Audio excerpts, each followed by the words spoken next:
बिस्मिल्लाहिर्रहमानिर्रहीम। अस्सलामु अलैकुम दीगर नाज़रीन। कुरान करीम मुसलमानों की आसमानी किताब है। इसके बारे में मालूमात आलम इस्लाम के लिए बहुत अहमियत रखती है। आज की इस वीडियो में हम आपके साथ कुरान करीम के बारे में इंतहाई दिलचस्प मालूमात शेयर करेंगे, जैसा कि वो कौन से वाहिद सहाबी है जिनका ज़िक्र कुरान मजीद में है, और वो कौन सी अकलौती खातून है जिनका ज़िक्र कुरान मजीद में हुआ है। उम्मीद है ये वीडियो आपको पसंद आएगी। तो चलिए शुरू करते हैं। कुरान मजीद में सिर्फ एक सहाबी ज़ैद बिन हारसा का जिक्र सूरह अहज़ाब में है।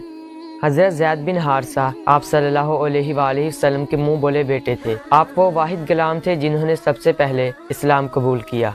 और कुरान मजीद में अकलौती खातून हज़रत मरियम अलैहिस्सलाम का जिक्र कुरान मजीद में आया है। हज़रत मरियम अलैहिस्सलाम एक नबी हज़रत ईसा अलैहिस्सलाम की वालदा थी। कुरान मजीद में एक पूरी सूरत आपके नाम से मौजूद है। कुरान मजीद में कुल 114 सूरतें हैं, जिनमें से 87 मक्की और 27 मदनी सूरतें हैं।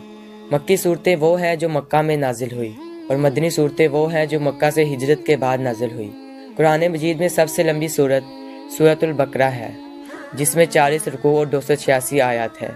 और कुरान मजीद में सबसे छोटी सूरत सूरतुल कौसर है, जिसमें 3 आयत हैं। कुरान मजीद में सबसे लंबी आयत कर्ज है, जो सूरतुल बकरा की आयत नंबर 282 है। सबसे पहले नाजिल होने वाली सूरह अलक है, और सबसे पहले नाजिल होने वाली आयत सूरतुल अलक की पहली आयत है, और सबसे आखिर में नाजिल होने वाली सूरतुल नसर है। कुरान मजीद में 7 अदद मंजिलें हैं। कुरान मजीद 23 साल में नाजिल हुआ, और इसमें 30 अदद पारे, 540 रुकू, 6236 आयतें हैं। कुरान का मौजू इंसान है। कुरान मजीद एक ऐसी किताब है जिसके हर हरफ पर 10 नेकियां मिलती हैं। कुरान मजीद हमारे प्यारे नबी हज़रत मोहम्मद सल्लल्लाहु अलैहि वसल्लम पर नाजिल हुआ है, और कुरान मजीद क़यामत तक लोगों की हिफाजत करता रहेगा। इसकी हिफाजत का ज़िम्मा अल्लाह ताला ने खुद अपने ज़िम्मे लिया है। कुरान मजीद का दिल सूरह यासीन है, और इसकी टोटल आयत 83 है।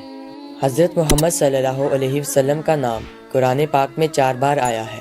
सूरह अल इमरान आयत नंबर 144, सूरह मुहम्मद आयत नंबर 2, सूरह अहज़ाब आयत नंबर 40, सूरह फतह आयत नंबर 29, और सूरह सफ़ में आयत नंबर 6 में अहमद नाम आया है। अगर आपको हमारी आज की वीडियो अच्छी लगी है या इससे कोई फ़ायदा हासिल हुआ है, तो वीडियो को लाइक करें और शेयर करें, और हमारे चैनल को प्लीज़ सब्सक्राइब करें और बेल आइकन को प्रेस करें, ताकि हमारे आने वाली हर नई वीडियो आप तक सबसे पहले पहुंचती रहे। अल्लाह हाफिज़।